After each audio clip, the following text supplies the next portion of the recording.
Hi అండి, అందరికీ నమస్కారం. నేను మీ రాజీ. ఈరోజు నేను మీకు ఒక హెల్దీ రెసిపీ చూపించబోతున్నానండి. అందరికీ తెలిసిందే కానీ కొంచెం కొత్తగా కొంచెం హెల్దీగా ఉంటుందండి.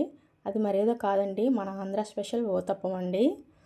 దీనికోసం నేను ఇడ్లీ రుబ్బు ముందే ప్రిపేర్ చేసి పెట్టుకున్నానండి. ఇప్పుడు చూపిస్తున్న విధంగా వెజిటబుల్స్ అన్నీ రెడీ చేసి పెట్టుకున్నానండి. అవేంటో చెప్తాను పదండి. బీట్రూట్ ఒకటి తీసుకున్నానండి, చక్కగా ఇలా తురుముకున్నాను. అలాగే క్యారెట్ కూడా చక్కగా తురుముకున్నానండి. కరివేపాకు అయితే చిన్న పీసుల కింద కట్ చేసి పెట్టుకున్నాను. అదేవిధంగా జీడిపప్పు చిన్న ముక్కల కింద కట్ చేసి ఫ్రై చేసి పెట్టానండి. అవి జీలకర్ర కొంచెం తీసుకున్నాను. అదేవిధంగా ఉల్లిపాయలు పచ్చిమిర్చి కూడా కట్ చేసి పెట్టుకున్నానండి. ఇప్పుడు మనం ఒక పాన్ తీసుకొని స్టవ్ మీద పెట్టుకుందామండి, దోసపాను. ఆ దోసపాన్ హీట్ ఎక్కినంత వరకు హై ఫ్లేమ్లో పెట్టుకుందామండి. తర్వాత మనం చిన్న సెగ మీద పెట్టుకొని ఉడికించుకుందామండి. ఇంకోండి, దోసపాన్ హీట్ ఎక్కిన తర్వాత ఇలా ఆయిల్ అప్లై చేసుకుని ఇలా ఇడ్లీ రుబ్బు ఒక 3 గరిటెలు అలా వేసుకోండి. వేసుకున్న తర్వాత దీని మీద మనం ఆల్రెడీ ప్రిపేర్ చేసి పెట్టుకున్నాం కదండి, ఇంగ్రీడియంట్స్ అన్నీ అప్లై చేసుకుందాం. చక్కగా అందంగా కనిపించేలాగా అప్లై చేసుకుందామండి. జీలకర్ర, అదేవిధంగా ఉల్లిపాయలు, అదేవిధంగా కరివేపాకు. నేను ఈ వీడియోలో చూపిస్తున్నాను చూడండి, ఆ విధంగా అన్నీ అప్లై చేసుకుంటే చూడడానికి చాలా అందంగా కనిపిస్తుందండి. బీట్రూటు, క్యారెట్, జీడిపప్పు, పచ్చిమిర్చి ఇవన్నీ చక్కగా ఊతప్పం మీద అప్లై చేసుకుందాం మనము, అందంగా కనబడేలాగా. ఇంకేం కాదండి, పిల్లలకి కలర్ఫుల్గా కనిపిస్తే తినడానికి చాలా ఇష్టపడతారు కదా.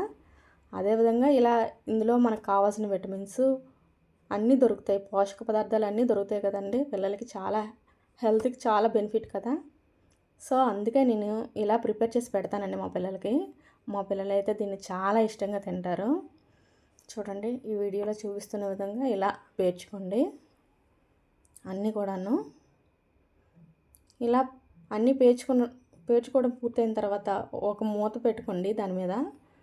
ఇలా మూత పెట్టుకొని ఒక 10 మినిట్స్ ఖచ్చితంగా కుక్ అవనివ్వాలండి, లో ఫ్లేమ్లోనే. చూడండి, కుక్ అయిపోయింది చక్కగా. దాన్ని రివర్స్ చేసుకొని ఒక 3 నుండి 5 నిమిషాలు లోపే అయిపోద్దండి. 5 నిమిషాలు కూడా అవసరం లేదు, 3 నుండి 5 నిమిషాల లోపు చక్కగా కుక్ అయిపోద్ది. ఇడ్లీ రుబ్బు అంటే కొంచెం ఉడకడానికి టైం పడుతుంది కదండి, ఉడికితేనే బాగుంటుంది, ముద్దలా ఉంటే బాగోదు కదా, అందుకనమాట. చూడండి, చక్కగా రెడీ అయింది కదా. ఇక్కడ చూపిస్తున్నాను కదండి, ఇంకోటి కూడా నేను ప్రిపేర్ చేశానండి.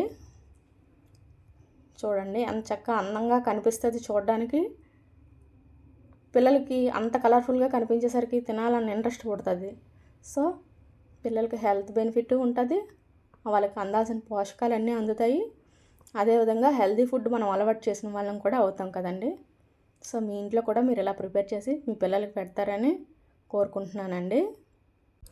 ఇంకా మనం కావాలంటే కొంచెం నెయ్యి కూడా యాడ్ చేసుకోవచ్చు అండి. దీని మీద ఆయిల్కి బదులుగా నెయ్యి కూడా అప్లై చేసుకోవచ్చు.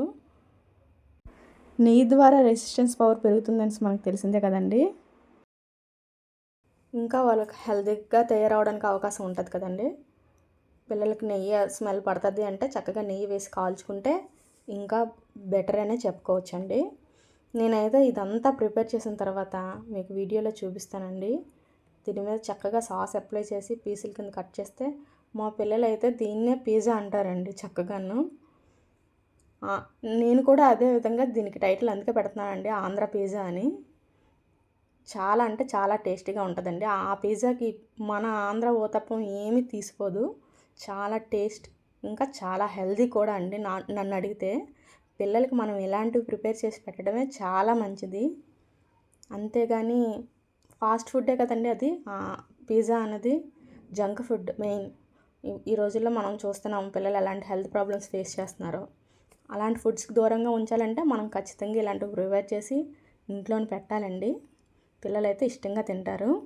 ఈ వీడియో మీకు ఎలా అనిపించిందో నాకు కామెంట్ చేసి చెప్పండి. ఈ వీడియో మీకు కనుక నచ్చినట్లయితే లైక్ చేయండి, మీ ఫ్రెండ్స్ అందరికీ షేర్ చేయండి, సబ్స్క్రైబ్ చేసుకోండి ప్లీజ్. బాయ్.